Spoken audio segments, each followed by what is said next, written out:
Malcolm, good morning. Morning, how are you? Doing great. Saul, you want to jump in on this one? Now, Malcolm, Hacksaw here. Good luck. Great day for you. Hats off for everything you've accomplished. Thank you. Malcolm, before we don't have very much time, and we do appreciate just a couple of minutes, what are you hearing about tonight?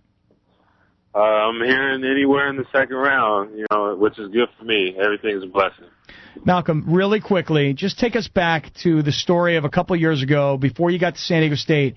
You actually thought 2 years ago you were headed towards the NBA, and you've said publicly now that you're thankful that you didn't. What was going on back then? I was the main player on my team, coming from Pepperdine.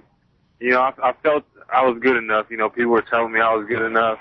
And, I kind of fell into believing the hype that I was good enough just because I accomplished a lot at City College. But, I went there with grown men, and, I was not a grown man yet. And, it showed in my workouts, and as soon as the workouts were over, I knew I wasn't ready for the NBA. And so since you had that perspective of going to an NBA-type camp and playing against what you say were grown men, 2 years later, all your experience at San Diego State, the Sweet 16 this past year, all these games that you've played, you tell us, you're ready now? I mean, you know it, you feel it?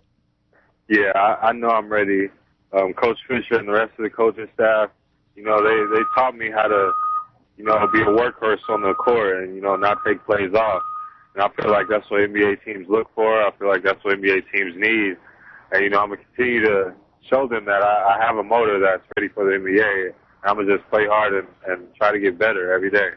Malcolm, hopefully we might be able to catch up with you tomorrow, and we'll talk about where you get drafted. We appreciate just a couple of quick minutes. Congratulations on your career, and good luck tonight. Thank you.